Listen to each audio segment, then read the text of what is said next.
If you find yourself on this show, run. Hey!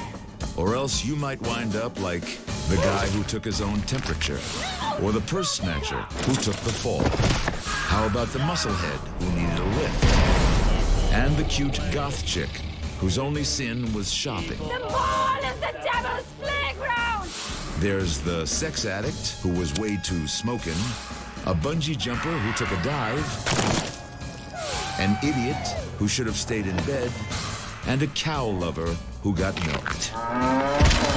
No one gets out alive on this next episode of 1,000 Ways to Die. Warning. The stories portrayed in this show are based on real deaths and are extremely graphic.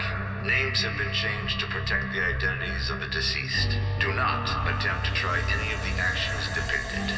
You will die. Death is everywhere.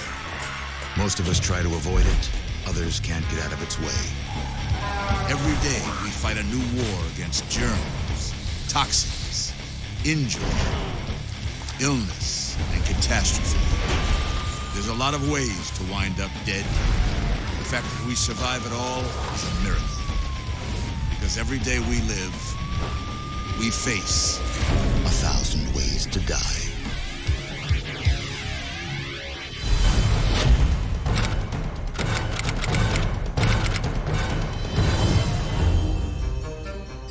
Carl Dunbar had a secret. Well, Mr. Dunbar, what was it this time? Shampoo bottle. I slipped in the shower. Carl was one of those freaks who couldn't stop sticking things where the sun don't shine. The rectum is kind of tortuous, so if you lose something up there, it's going to be around a blind corner with a valve in front of it. It may be very difficult for you to dig out on your own. The object forms a seal with that soft, moist mucosa of the rectum, and no air can get in, so it's like trying to pull a cork out of a bottle. This is the third time in 5 months that you slipped in the shower. I'm sorry. Let me take a look. Carl was hardly the first to become addicted to butt boinking. Emergency rooms see cases like this all the time. Some of the things that I've seen in there: carrots, a snow globe, which was square, a light bulb, flashlight, remote control for a TV. I've seen a metal spring from a garage door. I don't know how they got that down. Even while recovering from his latest anal escapade, Carl was desperate for more probing.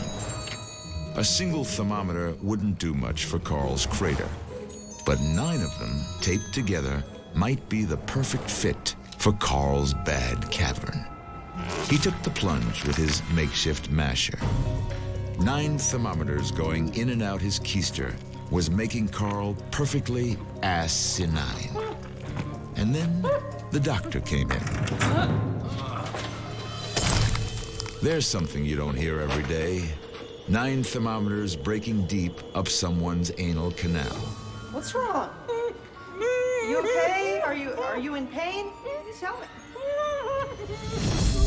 Oh my God. Carl really screwed himself.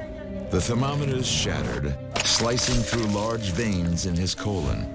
To make things worse, toxic mercury began seeping into Carl's bloodstream. Mercury is a heavy metal, extremely toxic. It can affect a variety of things. It can inhibit enzymatic pathways, resulting in brain damage, liver damage, renal failure. Carl gave himself the ultimate double whammy: internal bleeding and toxic shock. Did he die? He really wrecked himself.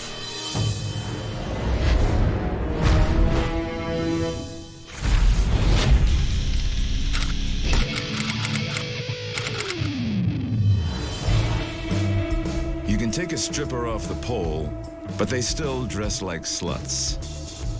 Take Sylvia here. She worked the strip clubs long and hard until she found her sugar daddy. Now she enjoyed spending his money and turning heads in her sleepy Dallas suburb. One of the neighborhood locals was Mikey, a psychopathic thief. One day, while Sylvia was strutting her still sizzling stuff, Mikey spotted the ex-exotic dancer. He liked the looks of her purse. Most street thugs that take a woman's purse get away with it if there's no one around to see them. No! No! Stop it! Ah! Son of a... Seeing what happened, a neighbor ran after the thief. Mikey tried to avoid him, but his front wheel caught a flagstone at the end of a driveway. His bike stopped, but Mikey kept going.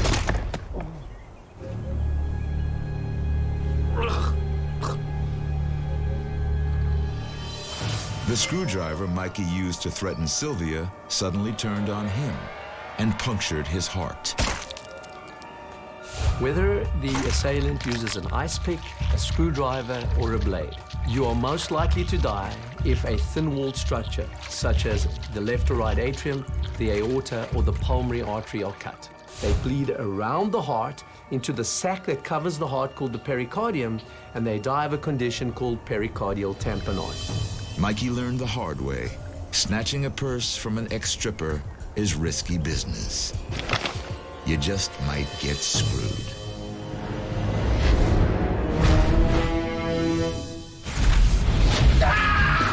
Coming up, a big ape tries to deadlift, and a goth gets bedeviled. Satan be God!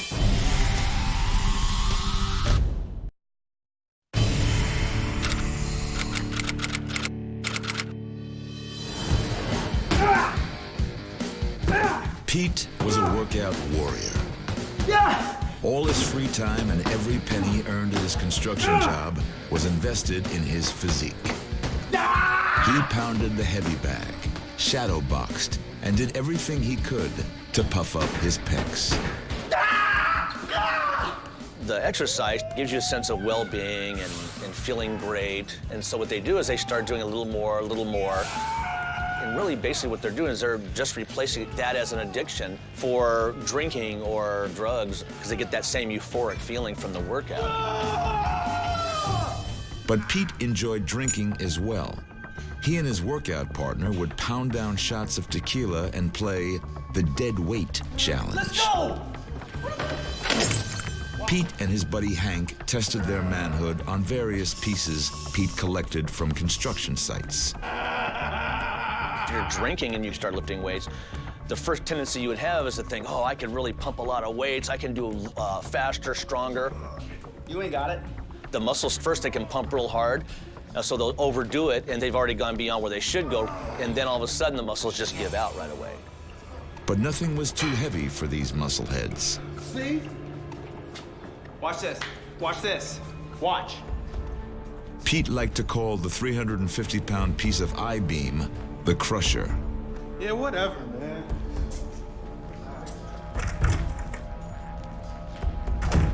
Yeah. Yeah. No. Oh. Unfortunately, the Crusher crushed Pete's windpipe. Most likely, this individual died from tracheal obstruction, from a crushed larynx or trachea. Once those are crushed, it's very difficult to open those back up. So this person most likely suffocated. Pete's pecs had pumped their last piece of iron.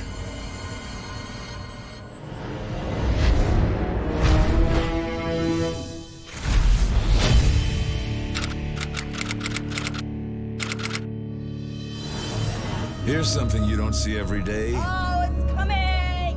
A 17-year-old girl staked to a pentagram in her own backyard. Satan be gone, evil away. Stacy's been a foster child her whole life, but her latest caretakers, Roman and Minnie, take the cake. They are total religious freaks who only took her in for the tax benefits. Now they've decided Stacy's piercings, tattoos, and overall goth appearance are sure signs she's possessed by the devil. They didn't approve of her goth boyfriend either.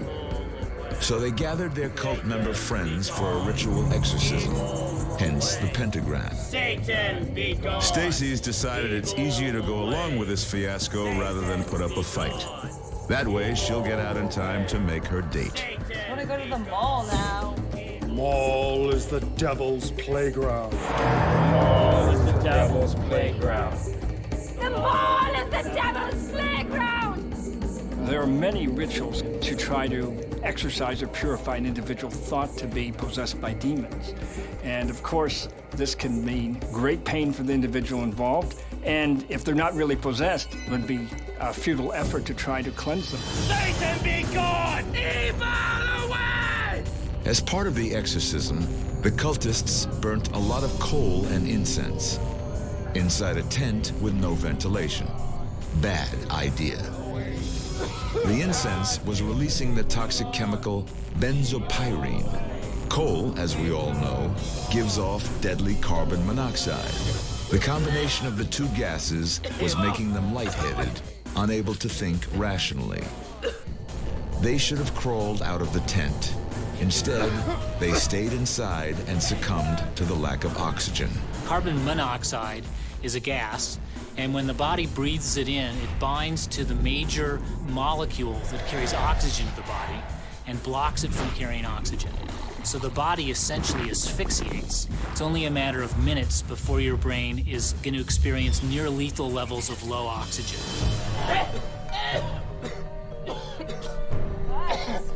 Hello? Oh my God. Stacy caught a break. There was a layer of fresh air low to the ground. While everyone else struggled to breathe, she managed to untie herself and escape. In their attempt to kill the devil inside Stacy, See you later, freak! they wound up killing themselves.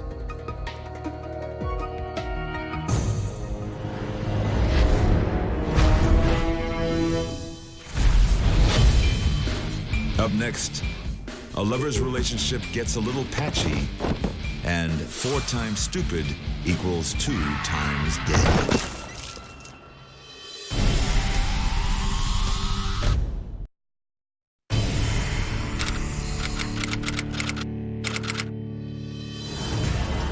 Mindy was a lot like a guy. She'd much rather get it on than waste time with feelings. Her boyfriend Lex was the perfect match sexually. He liked to feed her addiction all day long. A person who is a sex addict isn't only addicted to the act itself, they're addicted to the experience and the pleasure that's coming from their brain. And it's something that you feel like you can control, like you can go out and get more of that. And that's what often leads to sex addiction. Lex loved one of Mindy's addictions, but not the other. You're seriously gonna smoke now? In fact, he hated cigarettes and had reached a point where the strokin' and pokin' was no longer worth the smokin'. Please. Here's the deal. If you're gonna continue smoking, no more sex for you. It was a no-brainer. Mindy liked smoking, but she loved sex.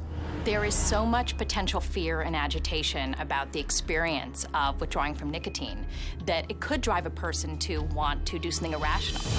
Mindy didn't want to lose out on 1 day of Lex's boning, but if she was going to stop smoking, she wanted to get it over with. To that end, she put a month's worth of nicotine patches on her body to quit once and for all overnight. When you're giving yourself that huge of a dose of nicotine, you are actually going to overstimulate your neural system. This increased amount of dopamine could result in hallucinations. Mindy's hallucinations only got worse as her pleasure centers were overloaded with nicotine. That's going to cause a stimulatory response on your heart. Because it's overworking, your heart can fail. Mindy thought that you could kick an addiction with a patch job. Instead, she wound up smoking herself.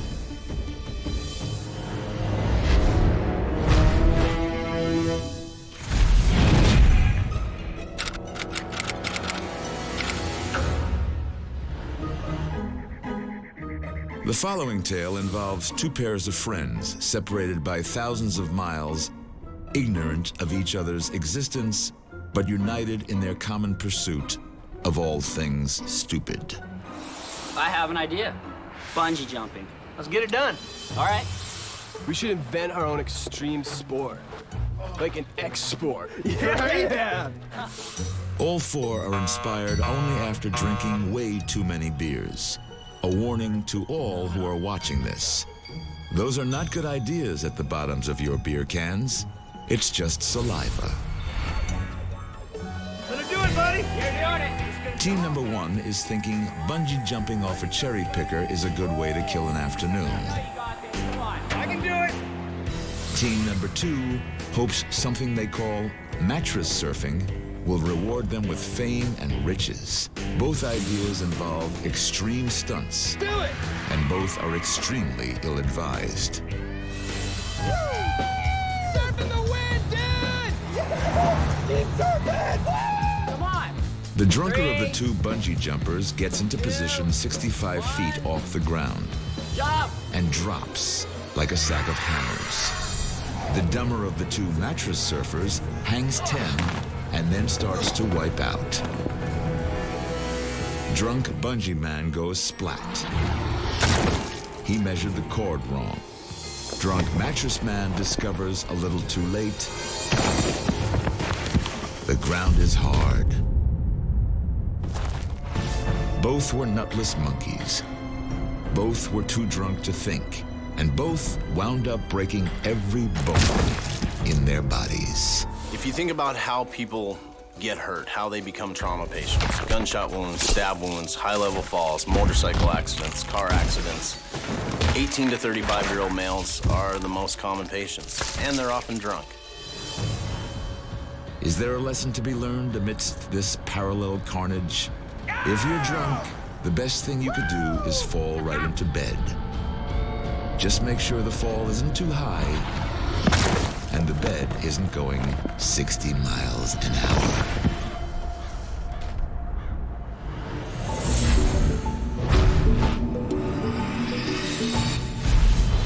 Coming up, holy cow, this guy's a freak.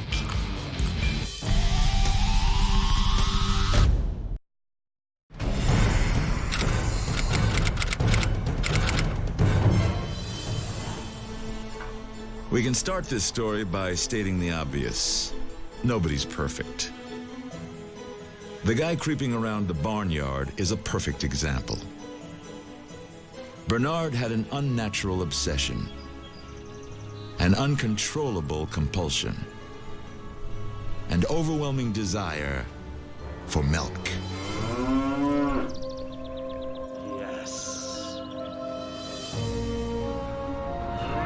But he didn't purchase it from the grocery store. Hello, beautiful. And he didn't drink it out of a carton. He was driven to go directly to the source. In Bernard's case, the healthy white elixir was rich in vitamin D, as in deranged. How to explain Bernard's insatiable bovine thirst? Could it be he wasn't breastfed as a baby? Maybe he was a cow in a past life. More likely, it was the fact that he was haunted by the memory of his twisted Uncle Tim, who tormented him while wearing a cow suit.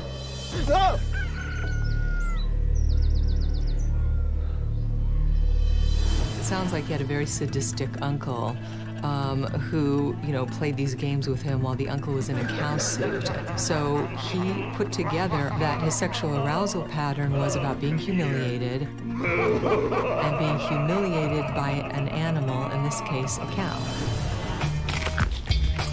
On this particular trip to the Dairy Queen, Bernard got milk and then some. Cow milk is really good for baby cows, not weirdos looking for a lactose injection. He clamped down a little too hard on a teat, and the cow went tit for tat. And that was that. When someone's exposed to this blunt trauma or blast wave, the brain is actually pushed against the skull. And the brain, which is a very soft tissue, will compress and be damaged against that. If enough of that damage occurs, a person can die from that. Milk is good for you, but too much good can be bad. A lesson Bernard learned the hard way when things turned sour. Got death.